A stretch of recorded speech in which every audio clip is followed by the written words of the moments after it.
Assalamualaikum warahmatullahi wabarakatuh. Alhamdulillah alladzi ja'ala Ramadan syahrus syiyam lil mu'minin. Amma ba'd. Sahabat Nahdien dimanapun Anda berada, alhamdulillah pada saat ini kita berjumpa lagi dalam channel NU Surabaya. Para pemirsa dimanapun Anda berada, pada saat ini insya Allah saya akan menyampaikan tentang persoalan-persoalan yang terkait dengan Ramadan. Kalau kita membaca salah satu literatur fikih dalam kitab fikih Al-Fiqhul Manhaj, itu disebutkan bahwa akar bahasa Ramadan secara lughatan itu disebut dengan romat. Romat itu adalah bara api yang sangat membara. Kalau kita memberikan perumpamaan laksana besi yang dibakar lebih dari kepanasan 100 derajat Celcius, itulah yang dalam bahasa Arab disebut dengan romat. Kemudian dimustaq ke dalam bahasa fikih jadilah Ramadan. Itu adalah asal-usul kenapa kemudian bulan puasa ini syahrus syiyam, syahrul mukminin ini disebut dengan bulan suci Ramadan.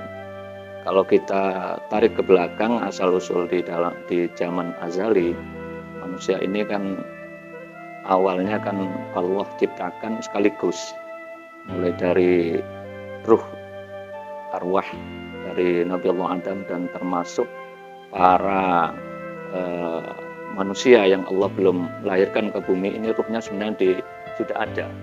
Itu bisa dilihat di dalam fikih Al-Fiqhul Manhaj. Pada saat manusia itu diciptakan arwahnya di alam arwah, itu berkali-kali Allah Subhanahu wa taala berfirman, alastu birabbikum, itu tidak ada satu pun ruh nyawa arwah itu yang bersaksi bahwa Allah itu Tuhan. Kemudian Allah ciptakan romat itu, bara api yang membara, kemudian arwah-arwah itu, ruh itu oleh Allah dimasukkan semua ke romat itu, kemudian dibakar ribuan tahun. Setelah itu bahasa Jawanya diintas, kemudian Allah ambil lagi.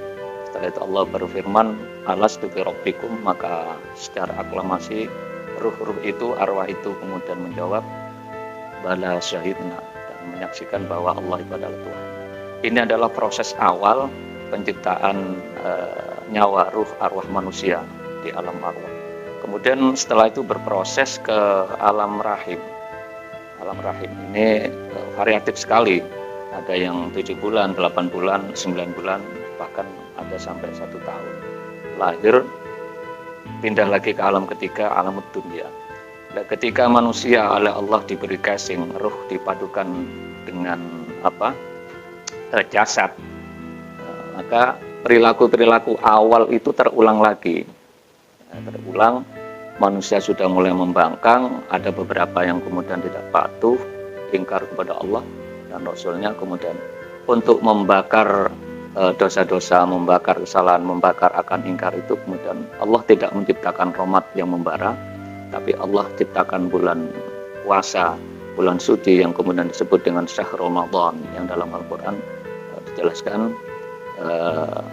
syahrul Ramadan itu sebagai bulan untuk membakar dosa-dosa, membakar kesalahan kita. Itu kira-kira tentang kemudian kenapa kemudian bulan Ramadan itu disebut dengan bulan untuk membakar dosa-dosa kita dalam perspektif fikih Al-Manhaj. Itu yang pertama. Yang kedua, kita paham manusia itu diciptakan oleh Allah dalam keadaan yang konstruksinya itu sulit, penuh dengan cobaan, penuh dengan masalah, penuh dengan problematika. Dan itu nanti ada korelasinya dengan Ramadan. Pada saat Allah ciptakan manusia itu, manusia ini, makanya ketika manusia itu berkeluh kesah, ya harusnya dia sadar bahwa konstruksi kita itu adalah keluh kesah itu sendiri. Allah sebutkan dalam Al-Quran, laqad khalaqnal insan fi kabad, atau fi kabadin. Jadi Allah benar-benar menciptakan konstruksi manusia ini dalam keadaan yang penuh dengan masalah, susah, penuh dengan problem. Coba kalau kita perhatikan ayat ini dalam aspek bahasa ya, aspek nahwiyah dan konstruksi bahasa, itu laqad kana, karena itu kan lamnya itu kan sebenarnya kan jawab qasam ya, dari ayat yang pertama. Ini dari ayat pertama itu la uqsimu bihadzal balad. Jadi la di sini meskipun masuk ke fi'il amr, itu bukan lam nafiyah atau bukan lam nafi, tapi itu adalah lam zaidah. Itu artinya Allah bersumpah la uqsimu bihadzal balad. Jadi Allah itu benar-benar bersumpah, itu sebagai lam fungsinya li tahqiq atau li taukid. Jadi sumpah itu ditaukidi oleh Allah dengan lam zaidah itu tadi. La uqsimu bihadzal balad, Allah benar-benar bersumpah dengan al-balad. Ini mufassir memberikan penafsiran adalah kota Makkah, ya, Makkah al-Mukarramah, yang dimana Rasulullah di situ hadir dan dibesarkan, kemudian dakwah dari sana. Kemudian yang namanya qasam itu mesti perlu jawab. Lah jawab qasamnya itu ada di ayat 4 itu tadi. Itu yang saya sampaikan tadi, laqad khalaqnal insana fi kabad.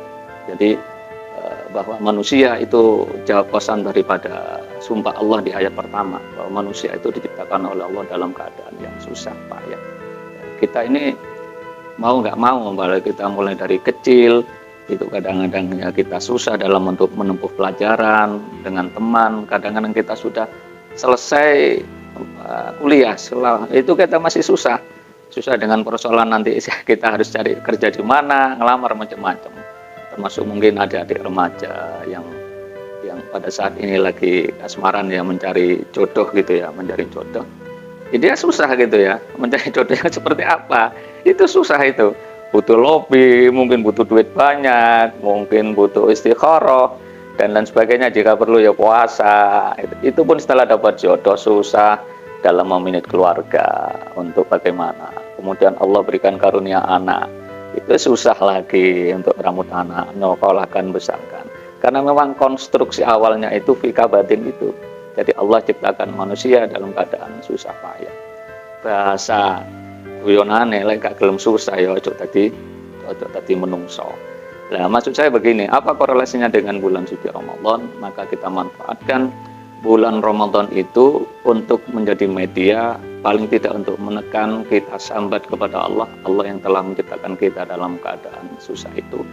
Kita konstruksi ulang bahwa Ramadan itu bulan untuk sambat kepada Allah Subhanahu wa taala, agar supaya beban-beban yang kita dapat selama ini itu bisa terangkat pada karunia, pada kemuliaan bulan suci Ramadan itu. Karena endingnya Ramadan itu kan la'allakum tattaqun ya. Jadi kita semua tahu. Jadi Allah yang menginginkan bahwa manusia itu la'allakum tattaqun. La'allakum tattaqun itu kan harus orang-orang beriman. Dan itu nyambung dengan ayat yang kemudian sering disampaikan ketika khotib pada saat Jumat. Jadi wa may yattaqillaha yaj'al lahu makhraja wa yarzuquhu min haitsu la yahtasib. Ini janji jaminan Allah dalam Al-Qur'an. Ketika kita benar-benar beriman, takwa yang sebenar-benarnya itu dalam perspektif Islam ya takwanya, maka Allah itu akan memberikan yaj'al lahu makhraja, Allah akan memberikan jalan keluar, solusi yang terbaik gitu loh. Sesulit apapun jadi problematika yang kita hadapi kabatin tadi itu, tapi kalau sudah Allah memberikan jalan keluar, maka tidak ada sesuatu yang sulit. Tetapi kalau di hadapan kita itu kita melihat itu gampang sekali problematika yang harus kita hadapi, tetapi kalau Allah sudah menyumbat jalan keluar, maka tidak ada satupun dari kita atau warga kita, masyarakat kita yang mampu untuk memberikan jalan keluar. Itu yang pertama. Yang kedua, jadi implikasi daripada la'allakum tattaqun yang ada hubungannya dengan puasa, tidak hanya memberikan jalan keluar, solusi. Nah, ini yang kita harapkan itu susah problematika rezeki ya. Ini kadang-kadang kan rezeki ini kan orang melihat rezeki itu duit materi. Nah, itu Allah jamin wa yarzuquhu min haitsu la yahtasib. Maka Allah juga jaminan Allah dalam Al-Qur'an bagi mereka yang bertakwa, yang berpuasa dan benar, wa yarzuquhu min haitsu la yahtasib. Maka rezekinya Allah akan memberikan dari jalan yang tanpa kita duga, yang tanpa kita sangka. Allah bisa memberikan dari jalan mana-mana. Contoh konkret ya, contoh konkret aja ya, mohon maaf lah ya. Jadi ini hanya contoh, mungkin pada para kiai, para asatid, mungkin para pengurus NU, MWD, Ranting. Kadang-kadang kita punya guru masyayikh ya dari NU. Itu kesannya kan mereka tidak bekerja, ya. Tetapi kemudian jadi tingkat kualitas iman dan ketakwanya di atas rata-rata, sehingga meskipun gak nyambut gawe, gak bekerja, karena dia takwa, itu rezekinya lancar. Mungkin dari santri, dari ini gitu ya, barokahnya itu jadi menjadi nasib wajar suku, dan rezeki-rezekinya itu Allah keluarkan. Inilah para pemirsa, sahabat Nahdien dimanapun Anda berada, melalui channel YouTube NU ini, mudah-mudahan manfaat. Kurang lebihnya mungkin ada apa yang kami sampaikan jauh dari kebenaran. Sekali lagi saya selaku insan yang taif, mohon maaf yang kami sampaikan tadi. Wallahul muwaffiq ila aqwamit thoriq. Wassalamualaikum warahmatullahi wabarakatuh.